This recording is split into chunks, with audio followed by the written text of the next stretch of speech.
Hello, Mr. Hardy here, and in this video I would like to teach you about Act 1, Scene 2 of Macbeth. So before you continue, you need to be familiar with Act 1, Scene 2 of Macbeth. You could either read it, listen to it, you could watch it, or maybe you have already studied it in class. So in this video I'm going to start off by summarising what happens in Act 1, Scene 2. We'll then look at the key characters, key themes, and key contextual knowledge we need. I will then highlight some of my favourite key quotes and techniques that you may want to consider memorising for your exams. Lastly, I'll leave you with a couple of tasks you can complete after the video to solidify your knowledge of this scene. So, what happens in Act 1, Scene 2 of Macbeth? The answer is quite a lot, actually. So King Duncan, who's the King of Scotland, and his two sons Malcolm and Donalbain, along with a thane. A thane is equivalent to like a lord or an earl, a position of power that the king bestows upon you, and you're in charge of some land and some people, and in return you are loyal to the king. So Lennox is a thane, and they are at a camp. Some translations of Macbeth say a headquarters. In my head, I imagine some kind of tent on a battlefield, and they're there discussing, the battle and what's going on in Scotland. Then a wounded captain is brought before them to bring them news of a battle. And the wounded captain reveals that MacDonald, in some translations, his name is spelt with a silent W, who was a Scottish lord, became a traitor. That means he's turned against King Duncan and he's decided to work with the enemy.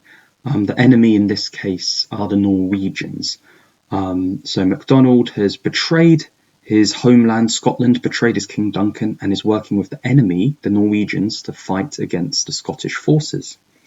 And the battle was kind of 50-50. 50% the Scottish would have won, 50% the Norwegians would have won, until Macbeth and his friend Banquo showed up on the battlefield.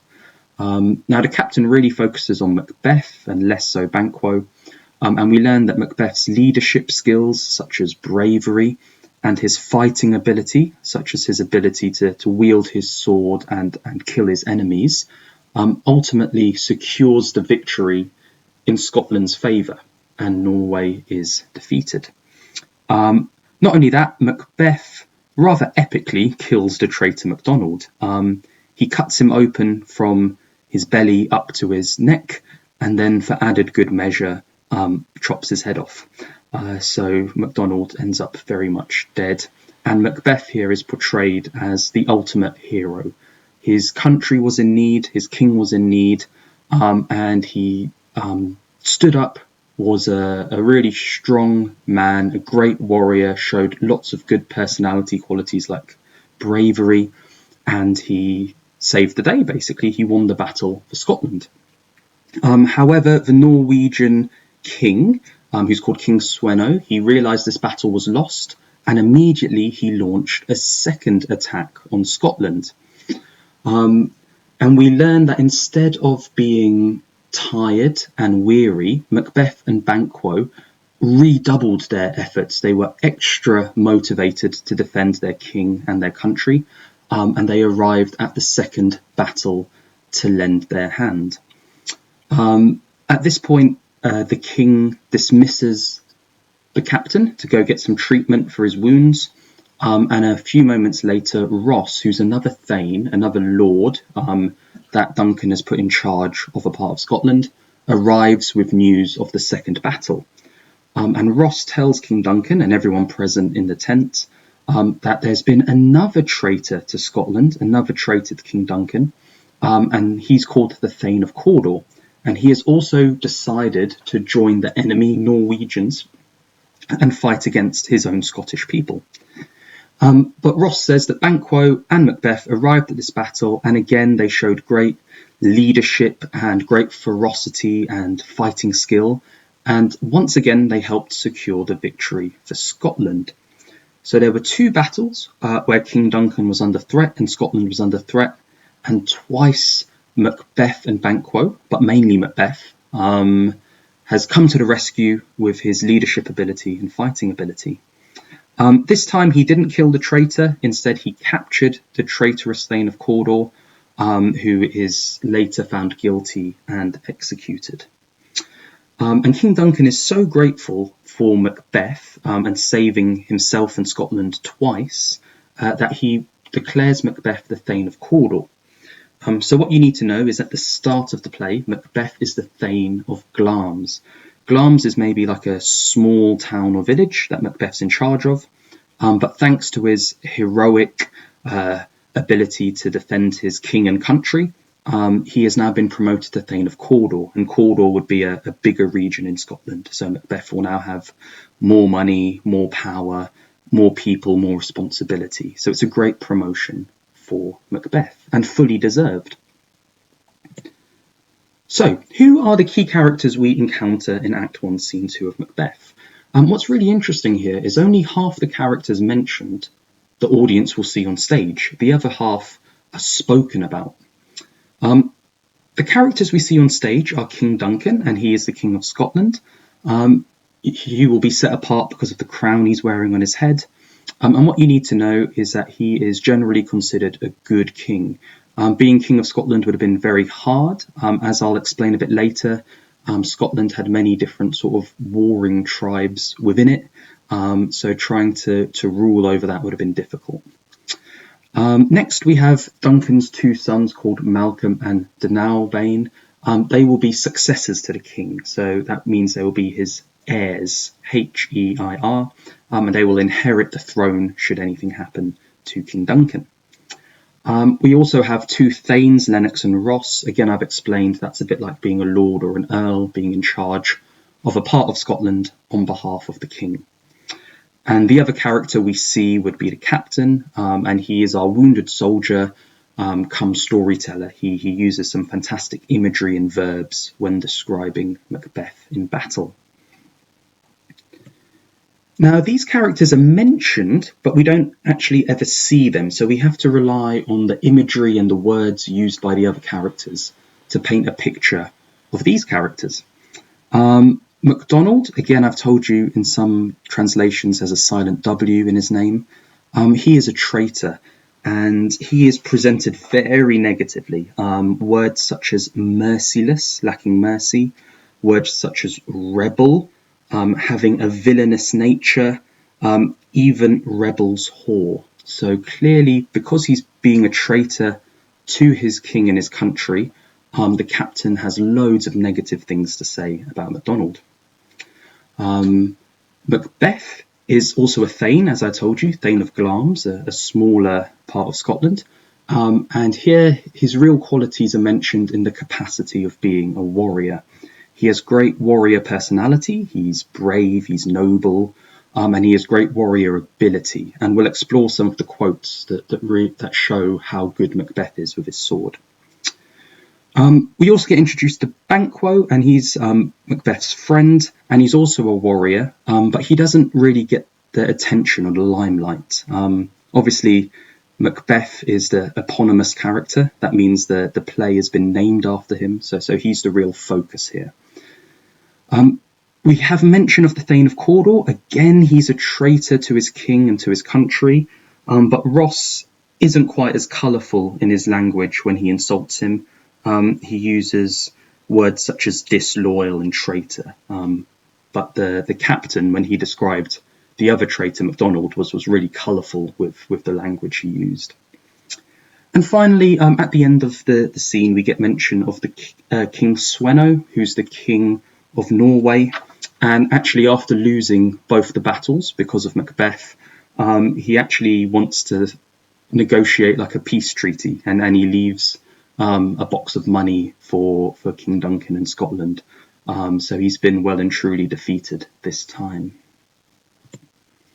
So what key themes are we introduced to in Act 1, Scene 2? First of all is the theme of violence. Now, if Macbeth walked into your school with his bloody sword and his sort of maybe angry demeanour, you would probably reach for your phone and call the police. In modern society, violence is seen as a bad thing, and you'd probably want Macbeth locked up. However, 1,000 years ago in 11th century Scotland, violence was seen as a good thing as long as it's done out of loyalty to your king and by extension to God. I'll explain a bit more about that later. But what you need to know is that when we describe Macbeth as violent, we're not saying he's a bad person. We're actually celebrating that when it's done properly, when it's done to defend your country, your king, and by extension, God. Another theme we get introduced to is the theme of ambition. Ambition is sort of wanting things to better your position in life. And here we have two traitors, MacDonald and the Thane of Cawdor, and they were both ambitious for power and money and status, and they felt that they couldn't get that with King Duncan, so they've decided to side with the enemy, the Norwegian invaders. This would have been going against their king, against God, against their country, and they paid for this treason with their lives. So there's a clear warning at the very start of the play that if your ambition goes against the king or the God or your country, there will be big punishment for it, potentially death. And the final theme we get introduced to is gender. So when Macbeth was first performed in the Jacobean era 400 years ago, there were very clear gender roles. Men occupied the public sphere, they worked. Women occupied the private sphere. They were mainly, their role was mothering and being a wife. 1,000 years ago in 11th century Scotland, those gender roles were pretty much the same. Men were valued for being very masculine, being able to protect their country, their king, their God, and often that came through violence. You protected people by winning battles. As I mentioned a bit earlier, and we'll go into a bit more detail later, there were lots and lots of wars going on in Scotland, lots and lots of different tribes trying to conquer more land. And again, gender roles for females 1,000 years ago in Scotland would have been pretty clear as well. The roles were mainly mothering and being a wife. So, what contextual, what historical knowledge do you need to understand Act 1, Scene 2? First of all, you need to know 1,000 years ago in 11th century Scotland, there existed a warrior culture. 11th century Scotland was actually referred to as Alba, and in Alba there were many different types of tribes: the Picts, the Angles, the Britons, the Scots, the Vikings that came from Scandinavia, from Norway, and they were all sort of fighting for more land and more territory. And that created a culture of war, of fighting. And in this culture, you were respected for being a good warrior. If you were able to defend your people, your king, your land, your God, you were rewarded with more power, more status, more money. So violence, as I've mentioned before, when done properly in this context, is actually a good thing. It's a thing that would be celebrated in 11th century Scotland. The Vikings were a very real threat to the Scottish people at the time. So the point I'm trying to get across here is Shakespeare has researched his play, and Vikings were indeed invading Scotland at the time. I want to introduce you to a concept called the divine right of kings. Earlier I said if you go against your king, you go against God. And that's because of the divine right of kings. So God is considered the ultimate being who's in control. And the belief back then in Scotland, and even in the Jacobean era actually, was that God selected the king. God personally chose the king. And God wants the king in charge and gives the king authority to rule over the rest of the people. So actually, if you go against the king, and we call that treason, if you try to undermine the king or threaten the king or kill the king, not only are you dealing with a person, you're also dealing with a deity, a god, because God would be angry because he chose the king, and you're going against the king, so you're going against God. And going against God is called sacrilege. And actually both are considered the ultimate crime. Treason, if you go against the king, you would be punished by death. And it was only recently removed. So in the UK, if you commit treason, you now face a life imprisonment. But prior to that, you would have been executed for being treasonous. And if you go against God, if you're sacrilegious, your punishment would be going to hell and suffering for eternity. Now, to a modern audience in the 21st century, it's quite a secular society. So this idea of going against God might not bother a modern audience. But in the Jacobean era, 400 years ago, and in 11th century Scotland, 1,000 years ago, society was predominantly Christian. So most people believed God exists, and they believe in this concept of heaven and hell. So going against the king meant you would go against God. It meant you would be killed in this life, and it meant that you would suffer in hell for eternity in the next life. So the key quotes that I would try to memorize if I were you, I've split this up into quotes about Macbeth's personality, quotes about his fighting ability, and quotes about the reward he receives at the end of the scene. So Macbeth's personality, quote 1, brave Macbeth. This is how the captain describes Macbeth, and I would look at the adjective brave. This is clearly a great quality of a man at the time, thinking about gender roles and that warrior culture. King Duncan refers to him as "O valiant cousin." He's so delighted with Macbeth's bravery and fighting ability that he can't even find the proper word.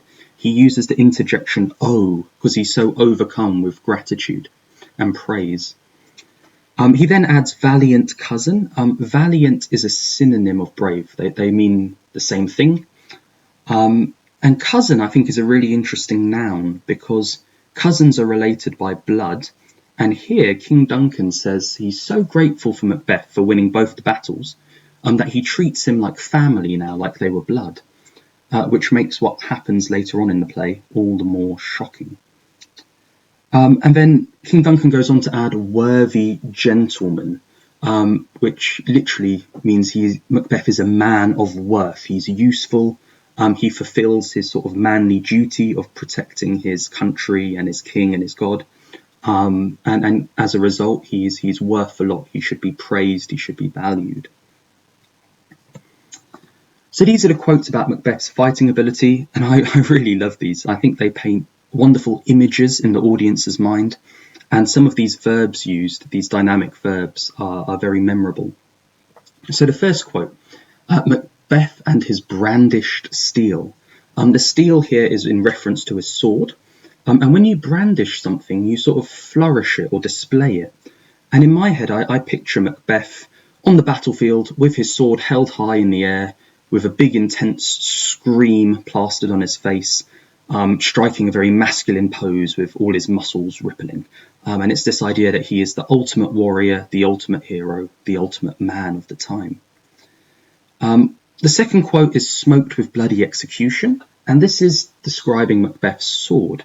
So Macbeth's sword has killed loads of enemies, and it's covered with blood, and as a result it's smoked. Now I don't think it's actually smoking here, I think it's steaming. So the human body is 37 degrees Celsius, I think, and I know in Scotland the weather can drop much colder than that. And if you ever go outside on a cold day and you breathe, your breath forms a steam, it looks like smoke. And I think Macbeth's sword has been covered in so much enemy blood, and the Scottish air around it is so cold that steam is coming off his sword. So going back to that image of Macbeth striking a very manly pose with his sword, now imagine there's some steam, there's some smoke coming off his blood-red, shiny sword. And again, you get this image of a very masculine, powerful warrior. And bearing in mind the audience hasn't seen Macbeth yet, they're just seeing his actions through the reports of the captain. Again, the verbs brandished and smoked are very dynamic and paint a very clear picture in the audience's mind. Quote 3 is that Macbeth carved out his passage. This is in referring to the battle. So maybe modern day battles are fought with guns and bombs and planes. But 1,000 years ago in Scotland, you would have basically lined up two armies against each other. A formation of men on one side, a formation of men on the other side, and they would have basically ran into each other and slashed each other with swords until one emerged victorious. So what you've got to imagine in front of Macbeth is a wall of Viking Norwegian soldiers. We're talking big men with beards and swords and shields and helmets with horns on it. And they would look like a wall of metal and flesh and deadliness. But Macbeth is so good with his sword that he can carve a passage. He can almost carve a tunnel through the wall of the enemy. And this really depicts how skillful Macbeth is as a warrior. He's able to look at an impenetrable Norwegian wall of soldiers and carve a passage, kill people and sort of form a tunnel of dead bodies as he cuts through the enemy. What an image, what a powerful image. And again, you've got that dynamic verb carved. The final two quotes refer to how Macbeth kills the traitorous MacDonald. And it's quite an epic way that Macbeth kills him. The fourth quote, unseamed him from the nave to the chops. A seam is used to join two bits of fabric together. You'll find seams on your clothing. If you decide to rip your clothing, you tend to rip at the seams and the pieces of clothing fall apart. Here you've got the idea that MacDonald was sort of sewn together, knitted together in his mother's womb, and then Macbeth has unseamed him, ripped him in two. Now, knave, if you drop the K at the front and you add an L to the end, you get navel. Navel is that bit on the body sort of between your belly button and your groin, and that's where Macbeth's sword entered and sliced all the way up to the chops. The chops is like your mouth where your teeth chop at your food. And this isn't someone lying down and allowing Macbeth to slit them open. This is an angry traitor who is probably armed and probably has armour. And Macbeth is so skillful that he's able to work his sword in there and unseam him, open up another human being from the belly all the way up to the neck. And again, just imagine the gore here, the blood, the guts. To a modern audience, it would be quite shocking, maybe even a bit disgusting. But definitely in the Scottish 11th century setting and to a lesser extent in the Jacobean era, violence would have been seen as this thing which would have been fascinating, and if done properly, it would have been seen as a good thing. But Macbeth didn't stop there. He went ahead and, with one big swing of his sword, decapitated MacDonald's head and fixed it on a battlement and publicly displayed it as a warning to other Norwegians and Vikings or any of the other tribes around Scotland, the Picts, the Angles, the Britons. If you come and attack King Duncan or Scotland or me, this is what's going to happen to you. And in the final two quotes, the use of body parts are really interesting. It's very detailed, almost very biological, which allows the audience to really imagine what's going on and how Macbeth is fighting and how skillful he is. And then finally, these are the quotes about Macbeth's reward. So by winning two battles on behalf of Duncan and Scotland, he's received a promotion from the Thane of Glamis, so being in charge of maybe a small community, to the Thane of Cawdor, being in charge of much larger community, and that comes with more power, more status, more money. And what Duncan says is, go pronounce his present death, and with his former title greet Macbeth. So that means the former Thane of Cawdor is now dead, has been executed, and Macbeth is going to inherit that title, Thane of Cawdor. And that final quote is, I'll see it done, what he hath lost, noble Macbeth hath won. So the first, the he refers to the Thane of Cawdor, who was a traitor. What he has lost, he's lost his power, his title, his position, he's lost the king's trust, and ultimately he's lost his life. Macbeth has won all those things. He's won the Thane of Cawdor's power and wealth, and he's won the respect of King Duncan, and everything has gone well for Macbeth.